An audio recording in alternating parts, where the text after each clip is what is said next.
Bonjour. Une fois de plus, le Bitcoin rebondit sur le bas du range.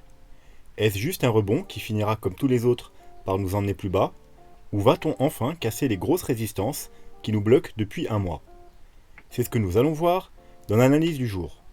Mais avant de commencer, n'oubliez pas de vous abonner, de mettre un petit pouce bleu et de laisser un commentaire. Et si vous voulez soutenir plus activement la chaîne, vous pouvez utiliser un des liens ci-dessous ou tout simplement faire un don en crypto via les adresses sous les vidéos. Alors, comme d'habitude, on va commencer par les petits time frames. Donc, on s'était laissé où? Alors, on s'était laissé, si je me souviens bien, par ici, aux alentours des... Alors, d'ailleurs, je ne me souviens plus où on en était arrêté. Je crois que c'était aux alentours des 35 000 $. On avait vu quoi? Alors, on avait vu que il y avait deux choses qui étaient bearish. Alors rappelez-vous, on va remonter un peu dans le temps. Déjà, quand on était vers les 40 000 $, on avait vu que les gens étaient beaucoup trop bullish sous une résistance et qu'en général c'était pas bon signe. Surtout que c'était une très très grosse résistance aux alentours des 42 000. Donc je vous avais dit attention, les gens sont trop bullish, on est sous des grosses résistances, on risque de rechuter. Je vous avais fait une vidéo, rappelez-vous, Bitcoin 42K, vous ne passerez pas. Effectivement, on n'est pas passé. On est venu faire un nouveau plus bas. Ensuite, sur ce bottom, je vous avais prévenu une première fois qu'on était trop bullish. Ensuite, quand on est arrivé sur la résistance des 35K, je vous avais dit attention, grosse résistance, les gens sont trop bullish, on doit rechuter. Pas forcément pour faire un plus bas, mais on doit rechuter parce que les gens sont trop bullish et le marché ne fait jamais gagner tout le monde. Donc si tout le monde achète ce bottom là, ici, ici, ici, sous la résistance, eh bien le marché, 80% du temps, il va faire quoi? Il va rechuter. Donc c'est exactement ce qui s'est passé. Ensuite, je vous avais dit quand même que tant, et je l'ai redit encore une fois sur Twitter ce week-end, tant qu'on tient la grosse résistance là, le gros support, excusez-moi, des 31 000 $ en daily, donc comme vous pouvez voir en daily, on n'a jamais clôturé en dessous ce gros support, eh bien on peut toujours rechercher des achats. Pourquoi? Tout simplement parce que c'est un gros support, ensuite c'est le bas du range, et jusqu'à preuve du contraire, jusqu'à ce qu'on casse ce gros support, on est sur le bas d'un range, sur un bottom potentiel, et du coup on peut rechercher des achats. En plus, comme on va le voir plus tard, on avait des grosses divergences daily, on avait une divergence H4, donc des divergences haussières bien sûr, des W qui se formaient sur les petits time frames, un W potentiel qui se formait en daily. Bref, on avait une conviction qu'il fallait quand même rechercher des achats encore tant qu'on ne casse pas ce niveau. Donc, c'est ce qu'on a fait tout le week-end sur Twitter, comme d'habitude, hein, c'est là où je fais les petits updates. Donc tout le week-end, on a recherché, comme d'habitude, à base de support, à base de trendline, à base de Fibonacci et de divergence, des points d'achat. Donc, du coup, moi, c'est ce que j'ai fait. Après, le plus bas ici, j'ai pris un achat ici, à la cassure. Alors, on va enlever le RSI qui nous gêne. On avait, vous voyez, un petit une trendline baissière rouge, là, ici. Une trendline de support, une double trendline de support. Et du coup, au retest ici, encore une fois, du gros support, quand on a recassé cette trendline, plus la petite trendline qu'on avait là, j'ai pris un petit achat ici.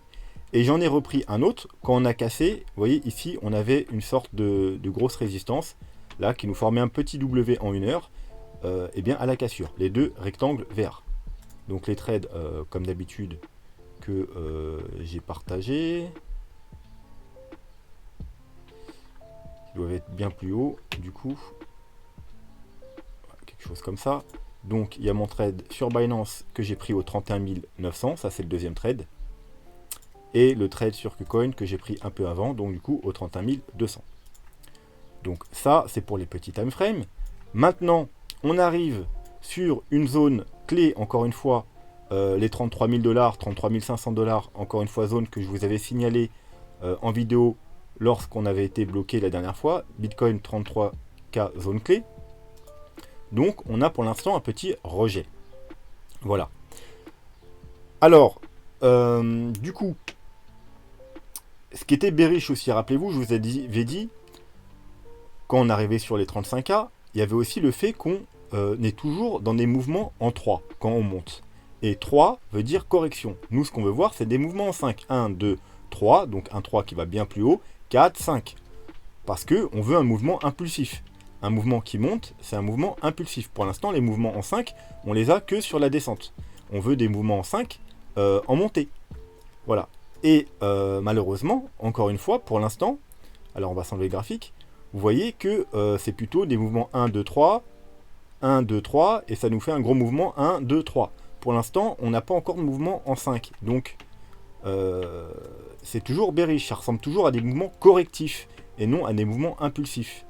Vous voyez, 1, 2, 3, on repart à la baisse. 1, 2, 3, on pourrait repartir à la baisse. Donc pour l'instant, ça, c'est pas très bon. Alors bien évidemment, on pourrait être dans, dans une leading diagonale, hein, mais voilà, pour l'instant, on a plus de chances d'être dans un mouvement correctif. Donc ça, c'est pour les tout petits time frames. Voilà. Donc, il ne s'est pas passé grand-chose de plus. Donc encore une fois, on a fait peur à tout le monde.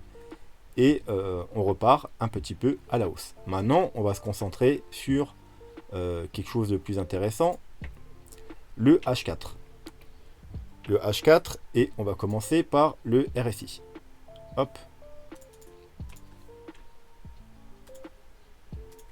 Voilà, donc ça, je l'avais partagé bien entendu sur Twitter. Non seulement on avait des divergences daily qu'on verra après, mais on avait aussi une belle divergence haussière H4. Vous voyez, on fait un plus bas. Alors, comme je vous ai toujours dit, pour bien voir les divergences, vous mettez comme ça. Vous voyez qu'on fait clairement un plus bas, mais on fait un plus haut sur le RSI. Donc, divergence H4. Pour qu'elle soit confirmée théoriquement, la divergence, faut qu'on casse ici. Donc, la divergence n'est toujours pas confirmée, mais c'est un signe qu'il se passe quelque chose. Ensuite, on avait également des divergences dans les plus petits time frames. C'est pour ça qu'on a cherché des entrées en trade. Donc comme vous pouvez voir maintenant, on a tapé sur la résistance ici, on va à la baisse, mais l'important, le plus important, ce sera, alors on va se remettre en bougie, la grosse résistance. Alors si jamais on repasse, là si on va un peu plus haut et qu'on arrive à casser cette première résistance, ce sera la résistance des 35 000 $, la grosse résistance, qui formera également un joli WH4, donc une petite figure de bottom. Et en même temps, vous verrez que ça nous formera également un W daily. D'ailleurs, rappelez-vous, je vous avais dit la dernière fois qu'on était en haut, le mieux à faire c'est de rechuter, mais de faire un plus haut, donc c'est bien ce qu'on a fait, et de former un W, parce qu'on avait déjà des W H4, H8, mais nous ce qu'on voulait, et d'ailleurs je vous l'avais dessiné comme ça, c'était ça. Et bien pour l'instant c'est exactement ce qu'on est en train de former. Maintenant il faut le valider. Pour le valider, déjà il faut casser ce niveau, mais surtout il faut casser les 35 000 $. Pour valider un gros WH4 et un W daily qui sera une figure potentielle de bottom. Alors qui dit bottom, ça ne veut pas dire que aïe, le crash est fini. Ça veut dire qu'on aura sûrement un bottom au moins provisoire. C'est-à-dire on va continuer à aller plus haut pendant un certain temps. Donc, on revient à H4. Donc tout d'abord, il nous faut casser les 33 000 pour rejoindre les 35 000. Une fois là, il nous faudra casser les 35 000. Et ensuite, alors vous le savez, il faudra surveiller cette zone-là, aux alentours des 38 000, aux alentours des 37 000. Pourquoi? Alors je vais enlever ça maintenant. Tout simplement parce qu'on a la trendline long terme. Donc hop, on va s'enlever les RSI aussi. Je vous rappelle, c'est la grosse trendline qui dure depuis plus d'un an, qu'on a cassé à la baisse. Donc déjà, c'est bearish. Donc il y aura la trendline long terme si on y arrive, mais également la trendline baissière plus court terme en prenant les deux derniers sommets, et également si on prend le dernier mouvement baissier, la zone de rechargement de short, donc compris entre les 0,618 et les 0,76,4, donc le rectangle rouge. Donc vous voyez également ici on aura une très grosse zone de résistance. Si on casse cette zone, ce sera plutôt bullish. Ça voudra dire qu'on n'est plus dans un rebond, théoriquement, de cette correction, mais un rebond un peu plus long terme. Donc il faudra s'attendre à aller voir plus haut.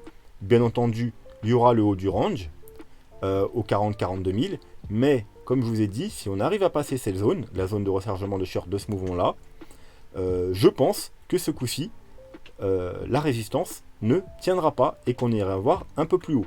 Alors un peu plus haut, on va pas y venir maintenant parce que c'est loin d'être fait, hein. Déjà, il faudrait déjà qu'on s'affranchisse de toutes les résistances ici, mais ce sera potentiellement dans cette zone où il y a la grosse trendline baissière avec les deux derniers gros sommets ici, et également les zones de rechargement de short de tous mouvements, plus des moyennes mobiles, enfin énormément de choses aux alentours des 48 000 à 52 000.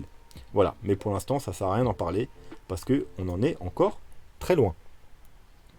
Donc également, ce qu'on avait vu, si je le trouve,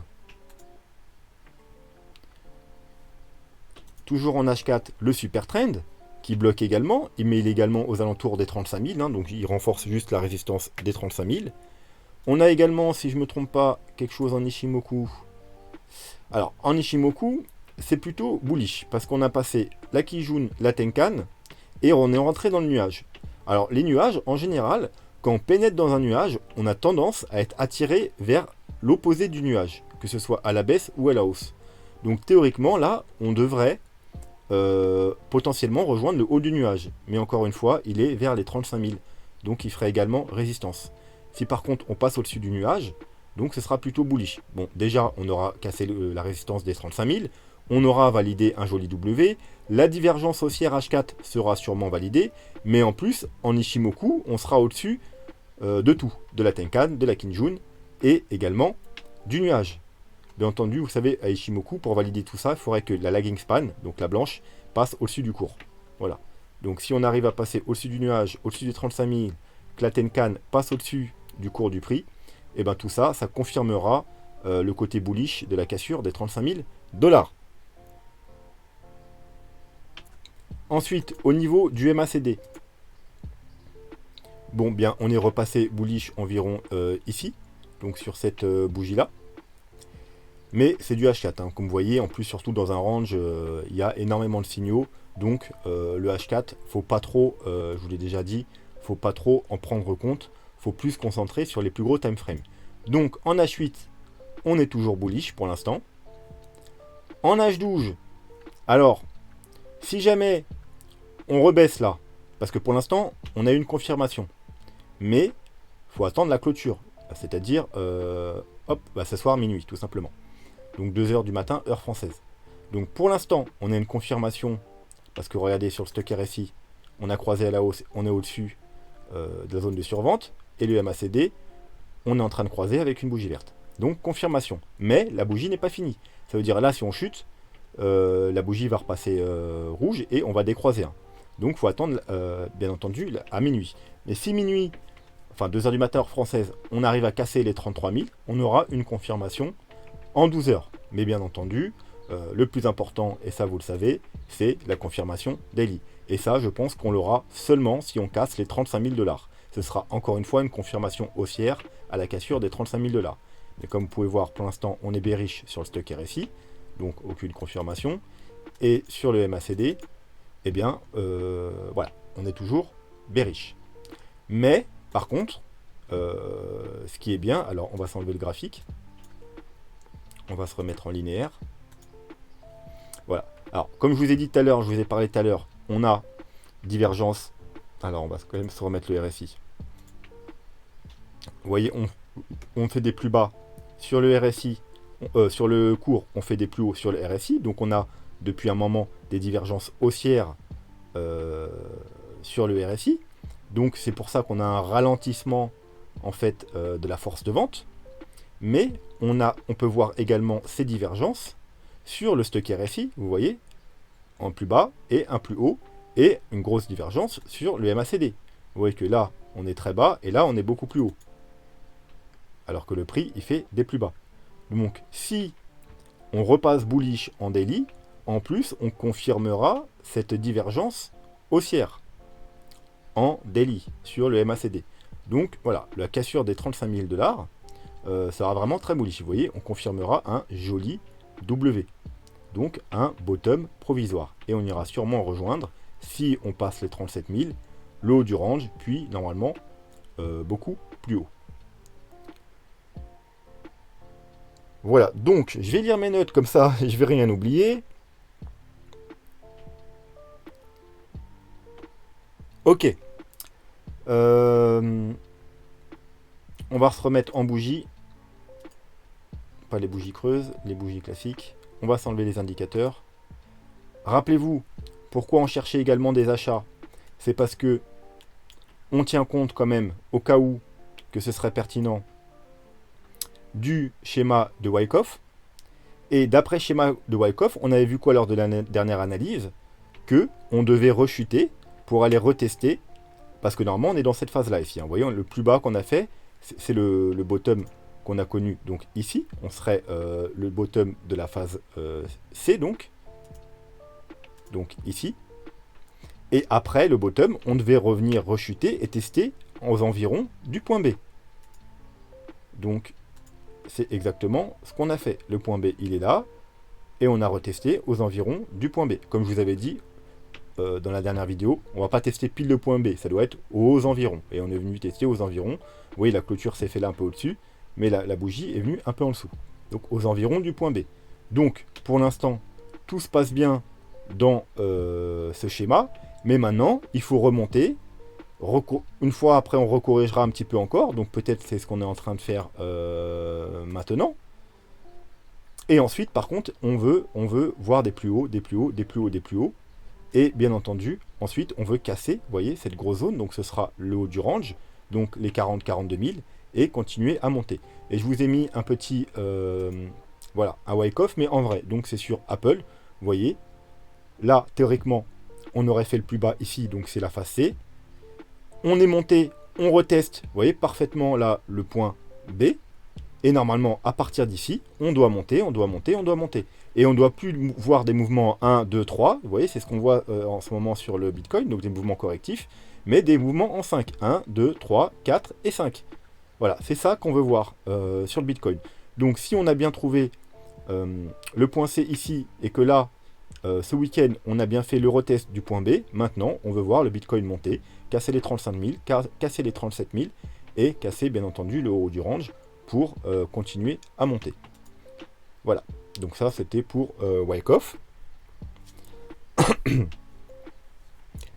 On va voir également en daily, du coup on reste en daily, Ichimoku, et comme on peut voir, on a toujours la Kijun aux 35 000, donc encore une fois, qui appuie la résistance des 35 000, et qui validera encore une fois le côté bullish de la chose si on arrive à casser les 35 000. Et d'après Shimoku en daily, si on casse les 35 000, c'est direction le nuage. Donc le nuage aux environs du haut du range. Et si bien entendu on arrive à casser le haut du range, eh bien direction beaucoup, beaucoup plus haut. Voilà. Donc tout se relie. Hein. Petite résistance aux 33 000, grosse résistance aux 35 000. Les petits time frames sont plutôt bullish. On a l'air de former des figures bullish, mais rien n'est validé. Tout se validera si on passe les 35 000. Donc pour les acheteurs de long terme, plutôt les traders de long terme qui veulent prendre des gros swings, etc. Alors nous, les petits termes, les courts termes, nous, on a pris déjà nos achats, on a fait le travail ce week-end, on est allé dans les petits time frames, hein. En week-end on va en 1 heure, 30 minutes, 15 minutes et même en 5 minutes, hein, pour bien avoir, pour chercher un bottom, voilà, en général pour trouver le bottom, donc c'est pour ça qu'on a fait nos achats aux alentours des 31 000. Mais pour ceux qui veulent prendre des trades plus long terme, il faut attendre la cassure des 35 000. C'est là que tout se validera. Et les confirmations des indicateurs.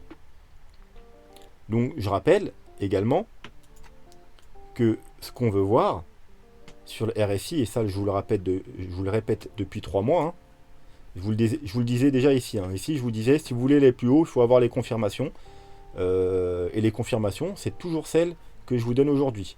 C'est pour ça qu'ici, nous, on était très prudents et on a pris des profits parce qu'on n'a pas eu les confirmations qu'on attendait pour avoir une vague haussière.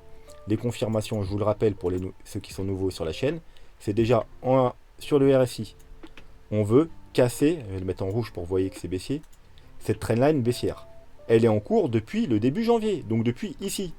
Donc c'est pour ça qu'ici, nous, quand tout le monde s'enflammait, nous on disait non, non, non, non, non, on est rejeté à chaque fois sur cette trendline, c'est pas bon. Bien entendu, c'était une des confirmations on attendait, on l'a toujours pas eu. Quand on aura la cassure, là, ce sera encore une fois une grosse confirmation qu'on va aller voir beaucoup plus haut. On attend également, alors là c'est le MACD, on va y revenir, mais en 3 jours. Pareil, quand on était sur les sommets, ici, ici, ici, le MACD était bearish. On attendait une confirmation haussière, chose qu'on n'a pas eue, et vous voyez où ça nous amenait. Et bien là, toujours, même si on est sur un point bas, on attend une confirmation. Donc quand on aura la confirmation RSI et MACD, donc vous voyez pour l'instant c'est loin d'être le cas, là on pourra aller chercher beaucoup plus haut. Mais pour l'instant, c'est pas le cas. Donc pour l'instant, on a des signaux bullish sur les petits time frames, mais on n'a aucune confirmation sur les gros time frames. Voilà, ça c'est la conclusion. Bullish en petit time frame, mais en daily, il y a des petits signaux qui apparaissent bullish, mais à confirmer. Et ça se confirmera quand on cassera les 35 000 $. Maintenant, je vais vous rappeler, bien entendu, le côté bearish de la chose. Donc, il y a 4 choses. Premièrement, donc on va se remettre en daily, on va s'enlever le graphique. Et ça, vous le savez, ceux qui me suivent, c'est... Alors déjà, vous voyez que là également, aux alentours des 35 000, on a également la EMA 21. Donc, depuis la baisse, on a fait un fake out ici, mais on n'a pas réussi à passer au-dessus. Si on arrive vraiment à repasser au-dessus, ce sera plutôt bon signe. Donc encore une fois, 35 000, confirmation haussière si on arrive à casser cette moyenne mobile exponentielle. En 4 heures, je ne vous l'ai pas montré, mais vous voyez que on a bloqué sur la moyenne mobile 50. Et là, on est bloqué entre les deux. Bien entendu, si on recasse la EMA 21, c'est plutôt mauvais signe, mais c'est que du 4 heures, donc je vais dire un peu, on s'en fout un petit peu, c'est pas grave. Pour ceux qui veulent vraiment tenter des achats, qui pensent vraiment qu'on va monter, bon, là on semble corriger. Vous placez tout simplement un Fibo, ça c'est comme d'habitude, hein. Hop, et la zone d'achat, si les 0,382 ne tiennent pas, eh bien, ce sera ici, voilà, donc aux alentours des 31 500 et des 32 000. Donc ça, c'est pour vraiment ceux qui sont persuadés qu'on va continuer à monter et qui sont un peu plus agressifs, qui veulent avoir un point bas. Voilà, on pourrait faire là, revenir ici et ensuite continuer à monter. Donc ici, ça peut être une zone d'achat d'intéressant. Bien entendu, comme d'habitude, je vous conseille une localisation, ça ne suffit pas pour entrer en trade. Je vous conseille d'attendre une structure et des confirmations d'indicateurs. Donc ce sera des divergences H1, 30 minutes, 15 minutes. Bref, peut-être le retest d'une trendline par exemple. Hop, peut-être qu'on peut se mettre une petite trendline comme ça. Voilà, donc effectivement, ici, ça pourrait être un bon niveau d'achat parce qu'il y a non seulement les Fibonacci, mais également le retest de cette trendline. Après, peut-être vous pourrez vous mettre une petite trendline comme ça, baissière. Voilà, et plutôt que d'acheter pile ici, attendre qu'on casse cette trendline baissière. Voilà, enfin, ça à vous de voir, hein. Moi, j'attendrais plutôt qu'on rebondisse, qu'on casse la trendline baissière et qu'on casse cette résistance des 33 000 pour entrer à l'achat. Mais les plus agressifs, vous pourrez tenter directement ici. Donc, voilà, je repasse en daily parce que c'était à la base, c'était pas sur ça qu'on était parti, c'était sur les signaux, les gros signaux bearish plus long terme. Donc, comme vous savez, on a une Descross. Et alors, déjà, ceux qui n'ont pas encore vu la vidéo, je vous conseille fortement, mais très fortement, d'aller voir la vidéo. Vous avez sûrement entendu parler des Descross, mais les 3/4 des choses qui se disent sont fausses. Donc, si vous voulez la vérité sur les Descross et le Bitcoin, alors je vous dis bien et le Bitcoin, parce que dans cette vidéo, on étudie les Descross, mais uniquement sur le Bitcoin depuis sa création. D'ailleurs, les Descross et les Golden Cross. Et bien là, voilà, Bitcoin, tout ce qu'on ne vous dit pas sur les Descross. Allez voir cette vidéo. Donc, du coup, je ne vais pas tout répéter. Si vous voulez les détails, vous allez voir la vidéo. Mais la conclusion, c'est que en général, sur une Descross, eh bien, on est proche d'un bottom. On a un petit rebond, plus ou moins grand. Donc, le rebond pourrait déjà être fini aux 35 000 $. Mais on peut avoir un rebond plus important. Ça veut dire aller monter jusqu'au haut du range, donc aux 40 000 $, voire même un peu plus haut, pourquoi pas rechercher la moyenne mobile de 100 aux 43 000, ou voire même un très fort rebond, comme je vous ai dit, aller rechercher les 40 000, 52 000. Mais théoriquement, si on s'en tient à l'historique, ensuite, on aura une autre chute derrière. Voilà, donc ça, c'est pour... et normalement, on ira faire des plus bas. Mais ça, c'est pour la Death Cross. On a également, gros bearish sur le moyen long terme, le Gaussian Channel. Et on a vu, pareil, d'après tout l'historique du Bitcoin, qu'à chaque fois qu'il a pénétré en 5 jours le Gaussian Channel, on mettait minimum, alors le plus petit, je crois que c'est 8 mois, avant de ressortir par la hausse. Ça veut dire que quand on pénètre le Gaussian Channel, il faut s'attendre à une baisse, une consolidation pendant plusieurs mois. Et la moyenne, c'est environ 1 an. Vous voyez, là, septembre 2011 jusqu'à juillet 2012. Ensuite, ici, on pénètre le Gaussian Channel en 2014 et on en ressort à la hausse que en 2015. Encore une fois, on pénètre le Gaussian Channel le 27 mars 2018, on en ressort qu'à la hausse en mai 2009. Et là, c'est la fois qui a duré le moins longtemps, aux alentours du Covid, du crash du Covid.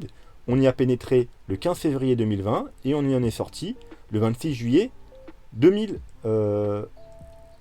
Alors attendez. 25 février 2020. Non, je me suis planté. Voilà. Hop. Là, c'était juste un retest. On y a pénétré ici.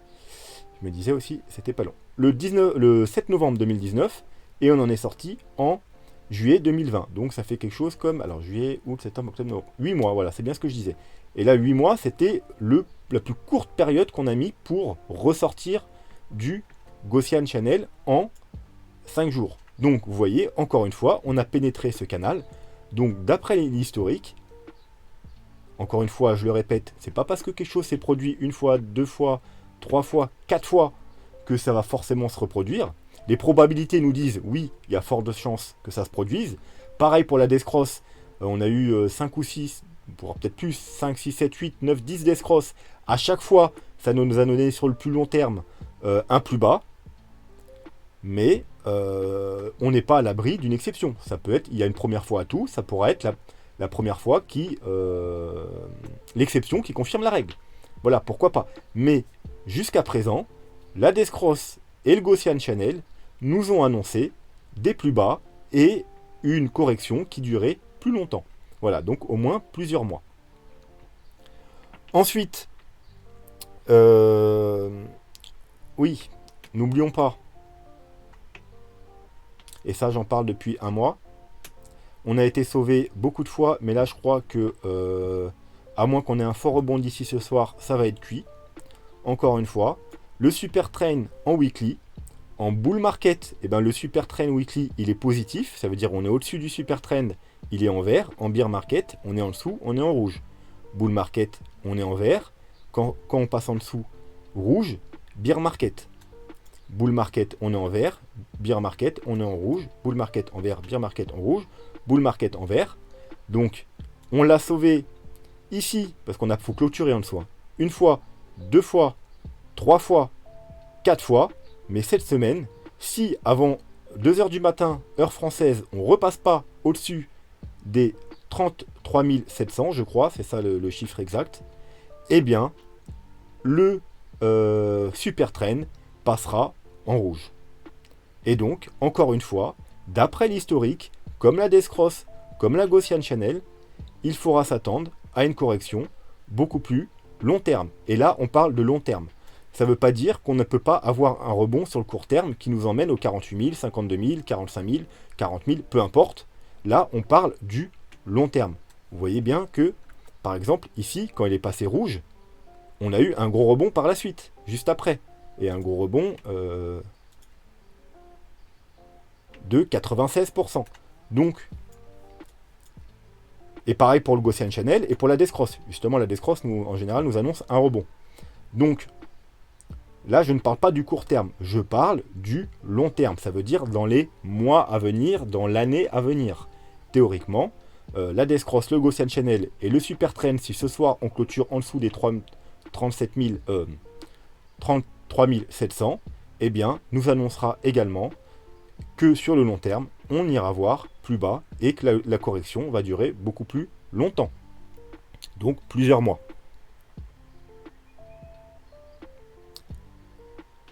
Il me semble que j'avais autre chose à dire, mais vu que j'ai oublié et que je ne l'avais pas marqué sur mes notes, eh bien, tant pis. Au pire, si je m'en rappelle, je le noterai en commentaire. Donc, pour finir, on va aller voir un peu, rapidement, parce que je ne me suis pas trop pris la tête, parce que j'ai pas trop eu le temps, les plans Elliott Wave. Et vous allez voir, ça confirme ce que nous disent le bearish du Gaussian Channel, etc. Donc, on a 3 plans. Un plan... Alors on va s'enlever l'indicateur, on n'en a pas besoin. Un plan très bearish, c'est-à-dire, je vous rappelle le plan global. Une grande vague 1, une 2, une 3. Là on est en train de chercher une 4. Et ensuite on fera seulement une 5 pour aller rechercher les 100 000 $, voire plus haut. Donc on est dans une correction. Je vous rappelle, une correction c'est en 3 mouvements. Une impulsion comme là, 1, 2, 3, 4, 5. C'est en 5 mouvements. Comme là la grande impulsion, 1, 2, 3, 4, 5. D'accord ? Donc on recherche une correction en 3 mouvements. Malheureusement, pour l'instant, ce qu'on a l'air de faire, c'est 1, 2, 3, 4, 5. Vous voyez, ça, j'y ai pas touché. Et on cherchait une vague 5 ici. Donc pour l'instant, on s'est arrêté un peu plus bas. Est-ce qu'on va aller chercher le niveau ici? Je ne sais pas. Est-ce qu'on a trouvé un petit bottom ici? Peut-être. Mais globalement, une fois qu'on a fini ces 5 vagues, on attend une correction de ce mouvement baissier. Donc en 3 mouvements, A, B, C, pour nous emmener aux 40 000, aux 45 000, aux 48 000, 50, 52 000, bref, on verra ça au moment voulu. Mais malheureusement, comme je vous ai dit, une correction ne se fait pas en 5 mouvements, ce qui veut dire que c'est seulement la première partie d'une ABC. Parce qu'une ABC corrective, donc 3 mouvements, se fait en 5, 3, 5. Voilà, donc une fois qu'on aura eu notre gros rebond, eh bien, on attendra 5 mouvements baissiers. Où c'est que ça peut nous emmener? Bon, ben, si on a de la chance, on fera 1, 2, 3, 4, 5 et on s'arrêtera sur le niveau qu'on n'a pas encore touché, c'est-à-dire aux 27 000 $, et on verra pourquoi après, avec l'autre scénario. On pourrait s'arrêter sur le Fibo 0,382, alors là c'est en logarithme, là c'est le Fibo 0,618 en normal, là on est d'ailleurs en ce moment sur le Fibo 0,236 en logarithme, c'est pour ça qu'il est en pointillé. Là il y a le 0,382 en logarithme au niveau des 22 000 $. Et ensuite, le dernier niveau, la zone de rechargement de short, enfin du coup plutôt la zone de rechargement de longue, donc les 0,674, 0,786 en normal également, qui sont aux alentours des 16 000 à 18 000 $. Et théoriquement, on peut descendre avant que ce scénario soit invalidé jusqu'au sommet de la 1. On ne peut pas dépasser le sommet de la 1, mais on pourrait aller retrouver le sommet de la 1, donc les 13-14 000 $. Normalement, on ne peut pas aller en dessous des 13-14 000 $. C'est le plus bas qu'on peut aller. Voilà, théoriquement, avec ce scénario. Donc ça, c'est le scénario le plus bearish. Donc, tout simplement, quand on aura le rebond, alors ça ne veut pas dire que maintenant, on peut aller plus bas avant de faire le rebond. On n'a peut-être pas fini cette petite vague 5 là. Eh bien, une fois qu'on aura fini le rebond, donc une ABC et qu'on aura des signaux baissiers, donc déjà, il y aura sûrement des shorts à prendre, mais bon, pour avoir le bottom, il suffira de compter, comme ici, 5 vagues baissières. Et une fois qu'on aura nos 5 vagues, peu importe qu'elles se terminent là, là ou là, on aura sûrement le bottom du crash, de la grosse correction. Donc ça, c'est le premier scénario. Le deuxième scénario, un peu moins bearish.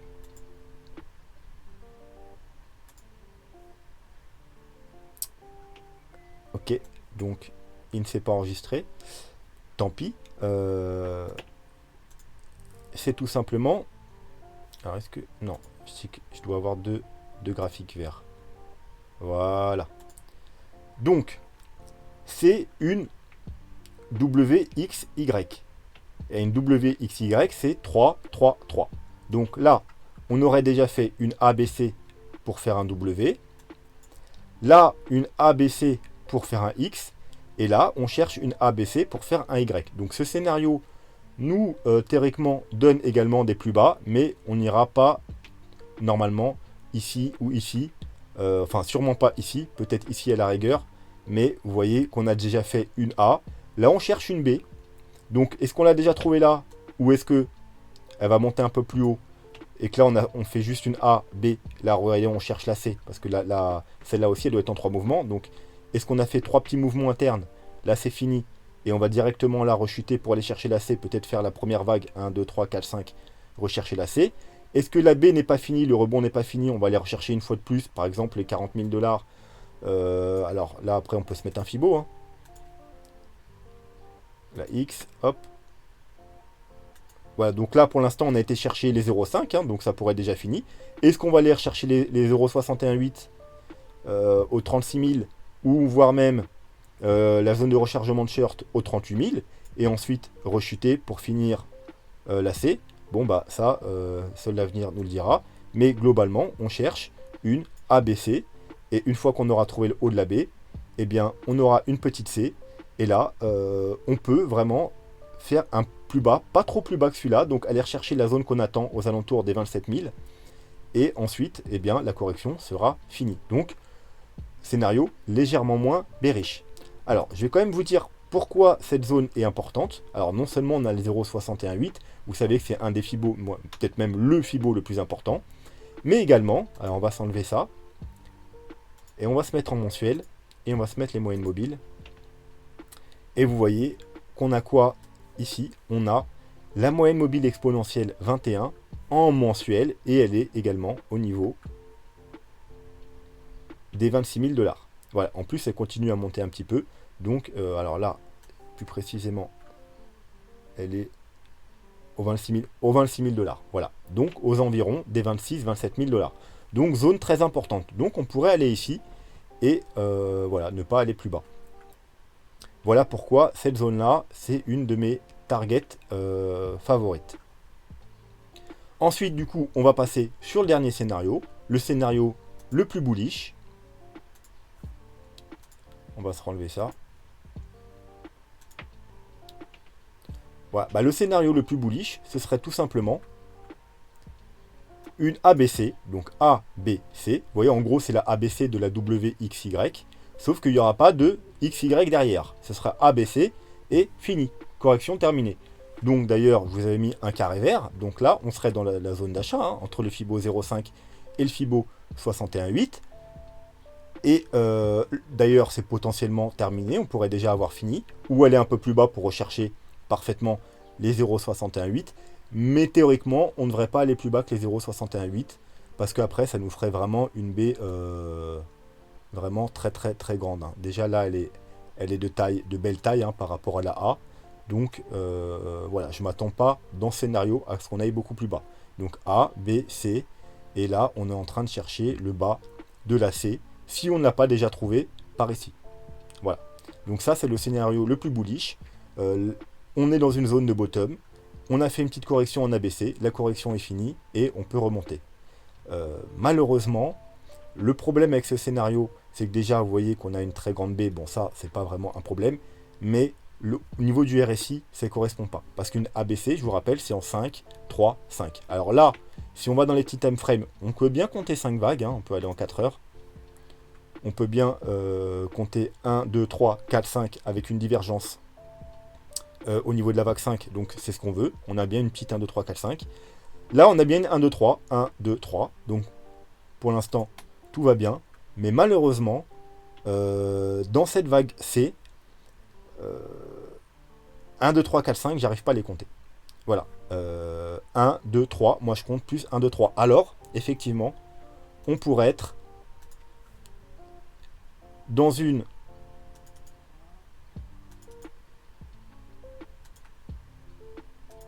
WXY. Ok. Donc là, du coup, ce serait plutôt 1, 2, 3. Par exemple, vous voyez, 1, 2, 3. Parce qu'une WXY, c'est pas en 5, 3, 5, c'est en 3, 3, 3. Donc 1, 2, 3, 1, 2, 3. Et là, du coup, 1, 2, 3. Je vais quand même vous le marquer, hein. Vous voyez là, A, B, C, donc 1, 2, 3. Et là, une grosse 1, 2, 3 par exemple. ABC. Voilà. Et là, soit on a trouvé le bottom déjà, soit on va aller un peu plus bas. Parce que voilà, et là, il faudrait compter 5 vagues quand même dans ce. faudrait compter 5 vagues ici, déjà. Donc, une, deux, ou alors une, non, plutôt une là, 2, 3, on fait un plus bas, 4 et 5 avec une divergence. Ouais, potentiellement, c'est même là, du coup, le bottom. Si vraiment il y aurait un scénario. Alors là, on a fait une mèche, mais les clôtures, là, elles sont plus basses. Et alors, juste une seconde. Oui, me revoilà. Désolé, je suis sur la connexion de mon téléphone portable et il allait s'éteindre. Il a fallu que je le branche. Donc, je disais que on pourrait avoir fini déjà, si bien sûr on est dans le scénario, la vague C et bottom trouvé et on repart à la hausse. Voilà, sinon on pourrait aller chercher, comme je vous ai dit, un peu plus bas et finir ça ici. Mais voilà, parce que je compte pas, j'arrive pas à compter 5 mouvements dans cette descente. Sur le RSI, il n'y a pas 5 mouvements et les divergences se font déjà voir, alors que normalement on doit le voir sur la phase 5. Comme vous voyez, alors je vais zoomer un peu, hop hop hop. Vous voyez, 1, 2, 3, et on diverge. La 3 ne doit pas diverger, la 3 doit faire un plus bas. Donc c'est pas possible de faire 1, 2, 3, 4, 5. Donc on peut être, si on est dans le scénario, on peut être effectivement que dans une W, X, Y, en A, B, C. Et là, on a soit déjà trouvé le bottom, soit on va le trouver un petit peu plus bas et on repart à la hausse. Donc ça, c'est le scénario le plus bullish.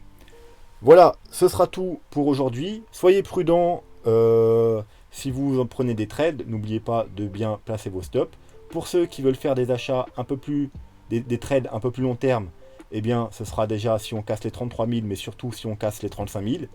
Ceux qui veulent avoir un peu plus de certitude, n'oubliez pas d'attendre les confirmations, au moins sur le RSI, qu'on valide les divergences, qu'on casse la trendline baissière.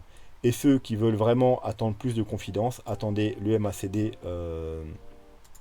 en 3 jours. Hein, voilà.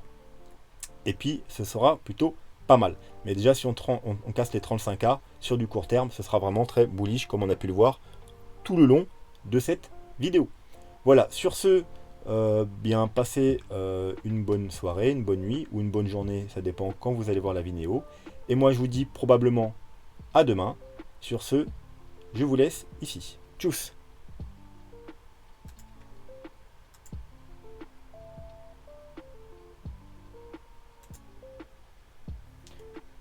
Bon, je crois que j'ai merdé. Je suis pas sûr. Je crois que j'ai encore parlé 5 minutes dans le vide.